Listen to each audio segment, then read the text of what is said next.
Many video games have characters that survive ridiculous situations, even those that are more grounded in reality. But what if Yakuza was a bit more realistic with the injuries characters receive?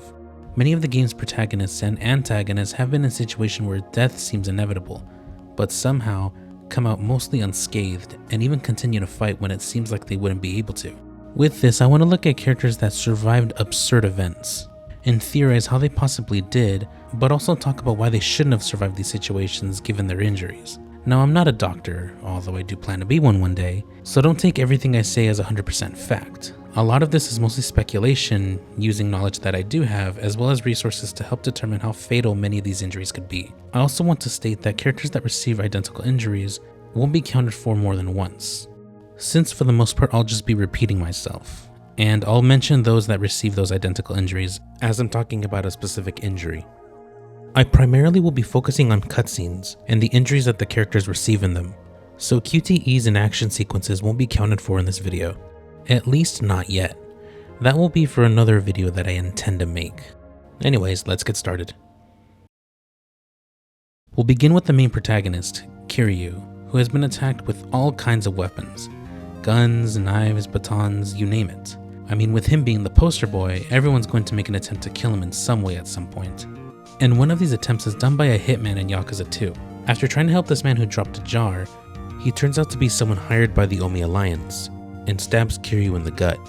Not only that, but the blade was coated with some kind of poison to ensure that it kills him. A similar instance also occurs in Yakuza 3 at the end of the game, where Hamazaki stabs Kiryu in a similar spot. Let's start with 2 first. After Kiryu is stabbed, he makes a mistake by pulling the knife out of his body. This is something you never want to do, as it could lead to severe blood loss when the pressure from the knife is released. Alongside this, the knife also had poison on it as well, which Kiryu feels the effects of immediately. He heads to Aoi straight away to get medical assistance from Tamayo. Looking at the scene altogether, Kiryu's mistake of pulling the knife out could have some devastating consequences. However, we need to look at this in closer detail of where he was stabbed in the scene. And to do that, we're going to use a little tool I used back in high school, Zygote Body, a website that gives you a detailed look at the human anatomy. He is stabbed in the lower abdomen, specifically where the large and small intestine reside. And while these are important in the human body, I mean that's where all the poop comes from, seeing as the guy simply impales Kiryu without slashing the knife around, this is something that could be surgically repaired with adequate time of medical intervention. As for the poison, it's hard to say since it isn't specified what type of poison it is. One of the more deadly poisons that are used in a scene like this are Curare and Ricin poisons, as well as neurotoxins, which is usually something like snake venom. Curare is made from a plant, and this can cause paralysis in the muscles. This then leads to suffocation by respiratory paralysis. Ricin is made from castor beans, which when it enters the body can prevent cells from making the proteins they need, which can soon cause death in the cells and in the person altogether. Neurotoxins are another that come from venomous animals, such as snakes, and are able to kill within minutes. And their ability to kill depends on the type of venom used and how much is used. So for Kiryu's case, the best explanation regarding the poison is that they may have used a certain neurotoxin that wasn't strong enough to kill, or there wasn't enough to begin with. As with Ricin, there is no known antidote that exists, and treatment may require ventilation to assist the victim with breathing. Curare requires the blockage of a specific enzyme, using an acetylcholine esterase inhibitor, and I don't think Tamayo has any of these just handy in her bar. It's impressive that even in a situation like this, Kiryu managed to get over to Aoi, especially with people trying to attack him while doing so. Something like this would not be easy or even likely possible to do for an average person. Now, Yakuza 3 stab scene is similar to this one, where he is stabbed in a similar spot with a knife and being taken out instantly as well. But given that Yuya, Kazuki, and Haruka, as well as several onlookers are there, it's safe to say that someone called for an ambulance as soon as they saw what happened. So while it seems deadly at first, these scenarios are very survivable. Some characters that face similar situations are Majima, who was stabbed in Yakuza 1, and Kito in Yakuza 4, where he is shot with a gun but is shot relatively in the same spot. Another weapon Kiryu is attacked with many times is a gun. There are several instances during cutscenes where Kiryu is shot, whether he is the intended target or not. Let's go over each instance where Kiryu was shot. In Yakuza 0, while Laogui was looking for Tachibana, he shoots Kiryu in both the shoulder and leg. Tachibana assists Kiryu into cover. However, Lagui isn't actually after Kiryu, and only shot him to get him out of his way. Afterwards, Tachibana follows Lagui into an alley, leaving Kiryu without any assistance.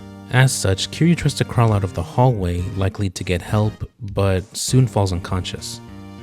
In Yakuza 1 and Kiwami, Kiryu was shot in the leg once again, this time being shot in the lower area of the leg, from behind as well. Kiryu was about to be killed by Jingu, but is stabbed by Nishiki. Unlike last time, Kiryu doesn't fall unconscious, so unfortunately he has to watch the death of his closest friend and brother, as well as the love of his life. In Yakuza 2, he is once again faced with a deadly scenario where he is shot in the lower left back of his body and in the right shoulder. Not only does he not fall unconscious, but he even battles Ryuji afterwards, who suffers from identical injuries. Moving far ahead into Yakuza 5, Kiryu is only shot once, but again in the lower left of his abdomen. Although the location of this injury is kind of inaccurate since he is shot from the side, but somehow it enters from the front of his body to the back, it just looks kind of funny. The wound itself seems to be very identical to the one he receives in Yakuza 2. The last game he is shot in is Yakuza 6. He is hit a total of 3 times, 2 times in the abdomen and once in the leg. He is able to hang in there for a bit before he soon collapses. Yuta, being the smartest one there, actually calls for help immediately, unlike anyone else in the series has done. Let's begin with Yakuza 0. Looking at the places of injury, the bullet that struck the upper left area of his chest would likely strike the lung. With the lung being directly hit by a bullet, it can leave Kiryu in critical condition, as both pneumothorax and hemothorax could occur. In short, hemothorax is accumulation of blood in the pleural space, while pneumothorax is accumulation of air in the pleural space. Pneumothorax is also known as a collapsed lung. In this condition, significant internal bleeding could occur, which could result in respiratory distress, and even death if it's not treated immediately. The same could be said for the intercostal arteries that surround your lung. With this artery damaged, internal bleeding could occur, and due to close proximity with the heart, could be severely life-threatening, especially because it cannot be compressed due to the position of the artery. And while this one is bad, the leg, interestingly enough, is actually worse. You see, while the intercostal artery is close to the heart and cannot be compressed, the size of the femoral artery, which is located in your upper thigh, is much larger, leading to blood loss at an even faster rate. So Kiryu being shot in both of these spots at once and soon falling unconscious is most likely caused by uncontrolled hemorrhage, or in other words, bleeding out. In this situation, he may have honestly died, but by some miracle he survives and is completely fine soon afterwards. While we don't know how long it was until Kiryu was found, assuming he was hit in both arteries, he likely would have died within minutes, and honestly, considering that amount of time, even if he was found very quickly, the lack of oxygenated blood reaching his leg after the artery is severed would lead to dead tissue, and he would have to get his leg amputated. But that doesn't mean it's completely impossible that he could be fine. There's a chance that the bullet didn't hit anything major and just cleanly passed through his body both times. I mean, looking at the wounds, it's likely that it could have missed both arteries.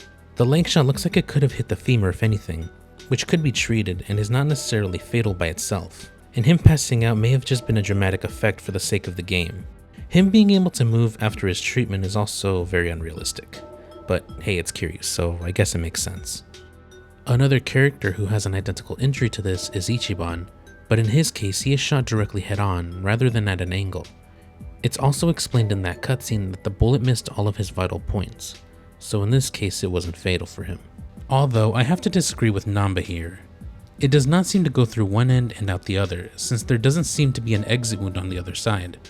With this, it would also strike the lungs, and I'm sure we all know what would happen if that were the case, but let's just roll with it, I guess. Now for Kiwami, the leg shot he seems to receive is in the lower region of the leg. He is shot around this area based on the blood splatter on his pants, and similar to before, this puts him in a position of having an artery ruptured. But based on where the shot lands, considering it doesn't fall unconscious in the scene, it may have not struck anything major. This honestly may be one of his least fatal injuries via a gunshot that actually hit him. In Kiwami 2's case, the first bullet that strikes him may not be all that bad, as based on where he is shot, it most likely just passed cleanly through his body, with it only damaging the muscle, which won't really be fatal by itself.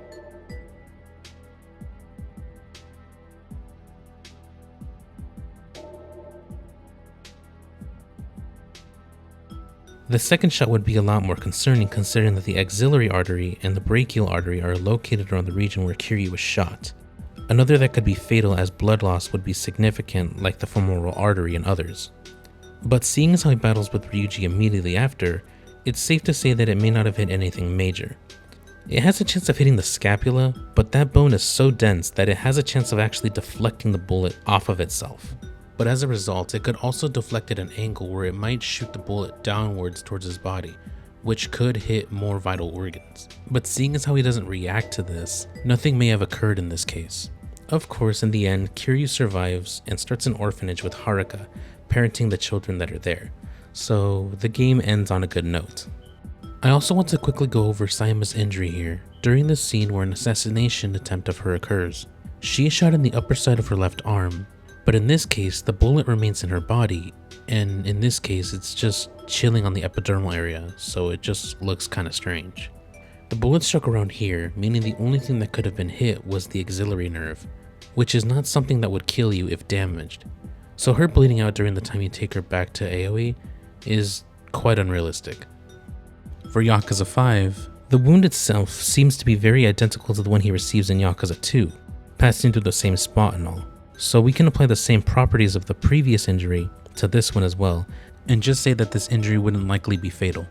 He is bandaged later on in the game, and you see this reflected in the final fight with Aizawa, and he even gets the wound opened up once again. Passing out later would be very unlikely due to the amount of blood loss being very unrealistic. You wouldn't lose enough blood from an injury like this to pass out, at least based on what I researched. Before moving on to the next game though, I want to direct your attention to Saejima, since his injury is actually unique. He is shot in the same scene and is instead hit directly in the shoulder.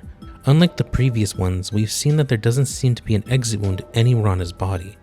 So the bullet is still in his body, which could lead to complications down the line, such as scar tissue forming around the area where the bullet was left. Saejima would just have to hope that it's not near any vital organs or blood vessels, which in this case it's near the axillary artery and axillary vein. But seeing as how Kiryu was patched up, we can likely say the same about Saejima, and the bullet may have been removed from his body. It's possible that it hit the surrounding bones or the sac between the humerus, scapula, and clavicle, which could be repaired with medical intervention, and not fatal on its own. I just wanted to go over this quickly because this is the only real injury that Saejima receives that's significant. And finally, Yakuza 6. Reviewing the areas of injury for the last time here, the first bullet to strike Kiryu hits around this general area, putting the liver, lungs, pleura, ribs, and intercostal arteries at risk. With all of these being damaged at once, it would cause some serious life-threatening conditions to occur, that being hemothorax and pneumothorax.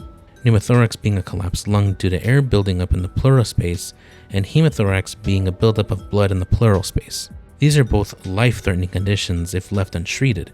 A punctured liver could cause complications depending on the caliber of the bullet, but seeing as he is only shot with a revolver, and assuming it even hit at all, it most likely would have hit a small part of it in the corner.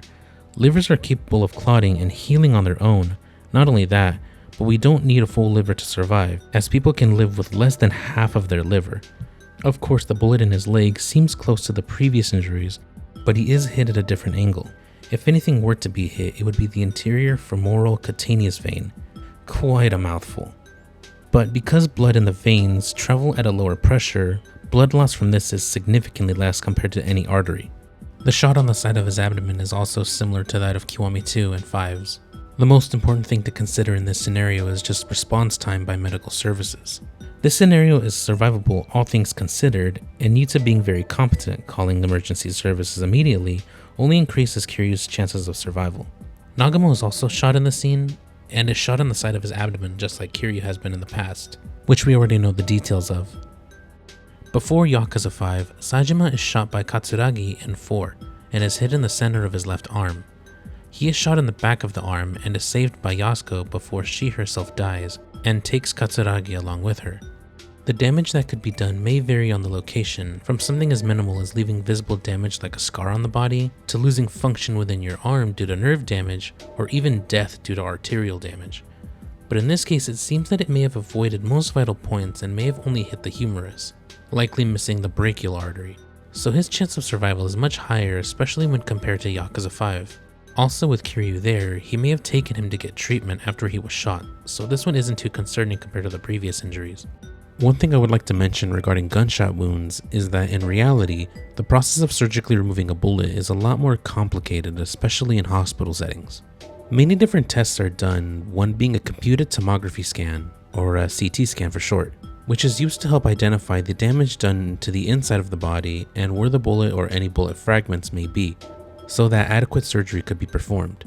While not required, it can significantly improve your chance of survival, and I know in almost all of the cases mentioned, the use of a CT machine is impossible, since in many of the places where a bullet's just quickly removed, I don't think they just have a giant CT machine just laying around anywhere. But I just thought I'd mention it as a factor. Alright, let's move on.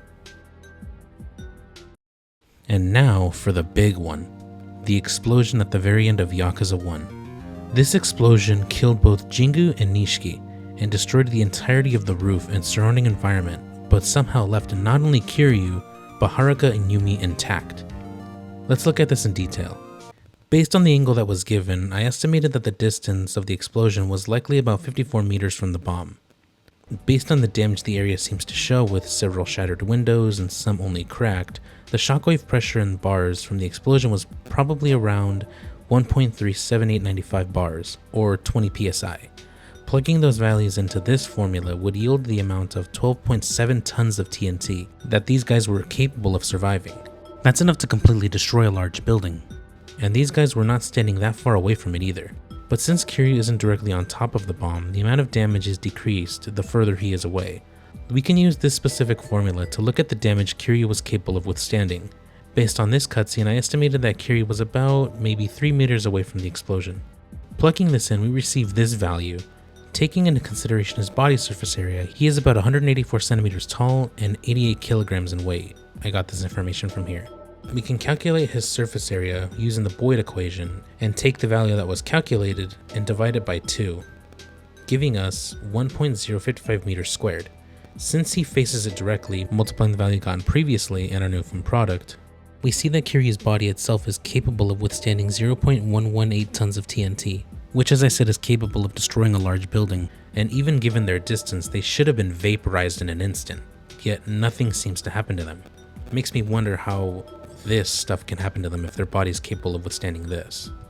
Now this is the last major thing that is survived by not only Kiryu but these two, Haruka and Yumi, although Yumi does die from a bullet, so I guess it's only just Kiryu and Haruka. And honestly, looking at these, Kiryu has to be one of the unluckiest people in gaming, going through some horrific events both physically and mentally, but still surviving and having the power to move forward. It's pretty admirable. Now let's move on to someone different. Hamazaki was one of the main antagonists of 3, and was the one who stabbed Kiryu at the end of the game.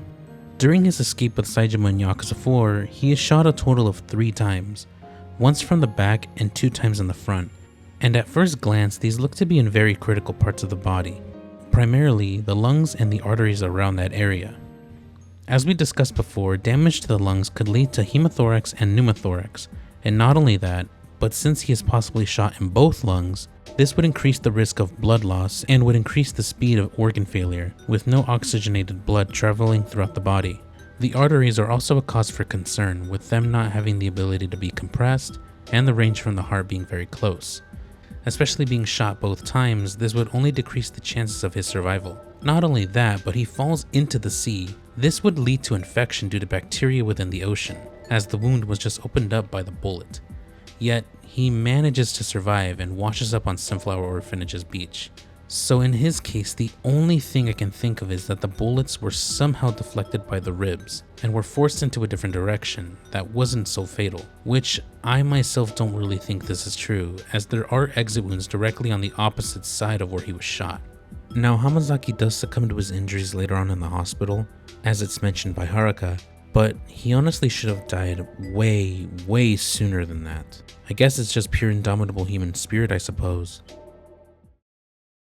Kashawagi is one of the main members of the Kazuma family, and in some unfortunate events, he and Kiryu are shot at with a minigun in a helicopter. Kiryu of course survives, but the same can't be said for Kashawagi, who despite being relatively close to the helicopter seems to not sustain too much damage to his body, which in this case means he has a very durable body, or the gunner in the helicopter just has the worst aim in human history. Now I can go into detail looking at the human anatomy just as we did with Kiryu, but because he is shot with a minigun, I'll just give you an example using the closest thing we have to visibly seeing a person get shot with a gun of this caliber. I will present to you a clip by administrative results to show you what kind of damage this would be capable of. I want to note that the video I will be showing obviously won't show any real person getting shot, but rather a ballistic dummy, which is intended to see the type of trauma specific guns could theoretically do to the human body. And while it is a dummy that's there, it does have artificial blood and whatnot, so I do want to leave a little bit of a warning if you're not comfortable seeing stuff like that. You can skip to the timestamp here if you don't want to see it. I'll give you a few. Alright, I also want to note that the dummy was relatively 100 meters away from the gun.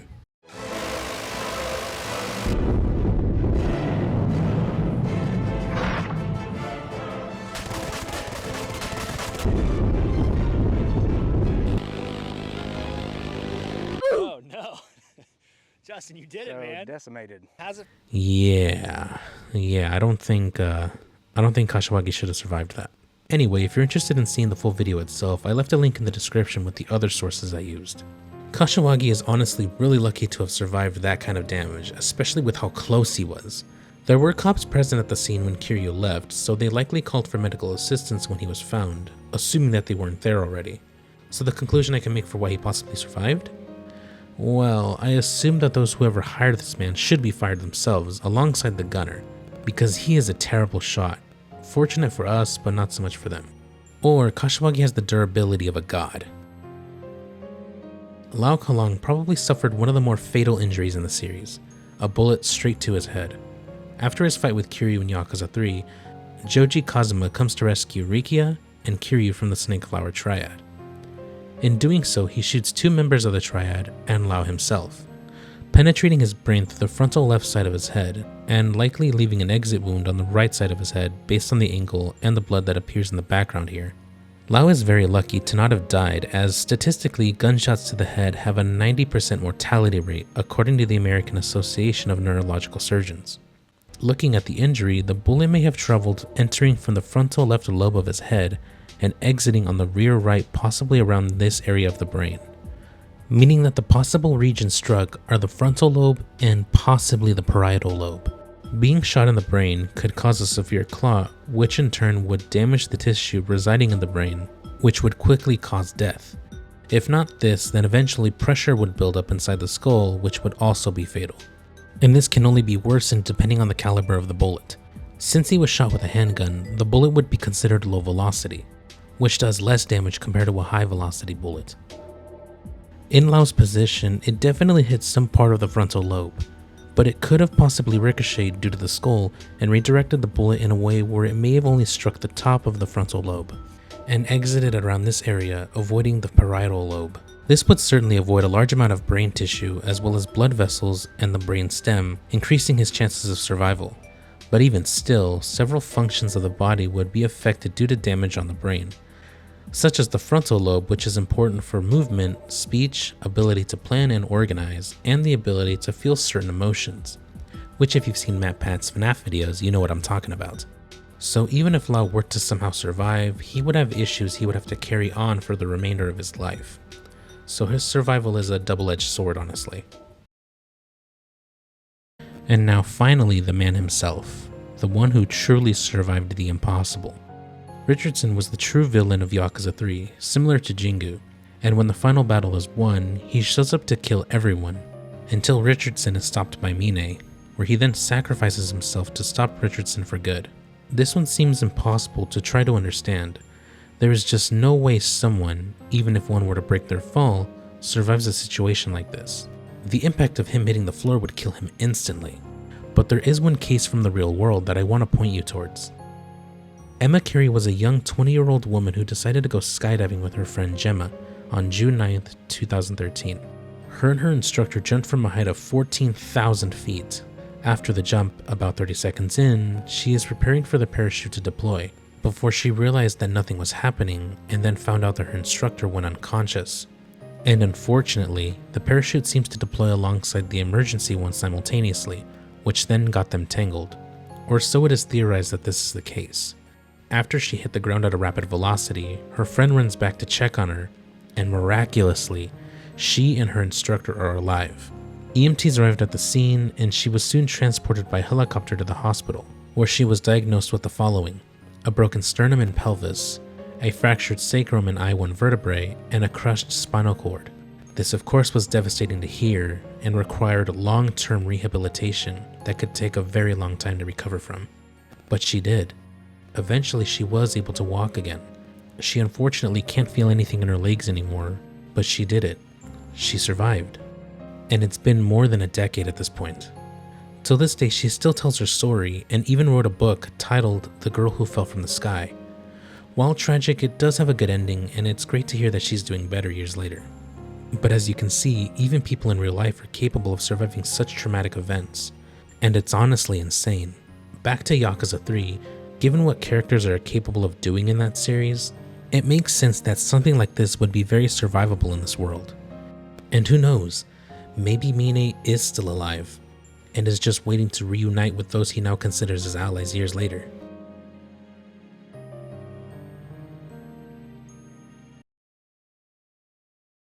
Yakuza is very confusing to me sometimes. It likes to combine both fiction and reality in ways that are interesting and strange.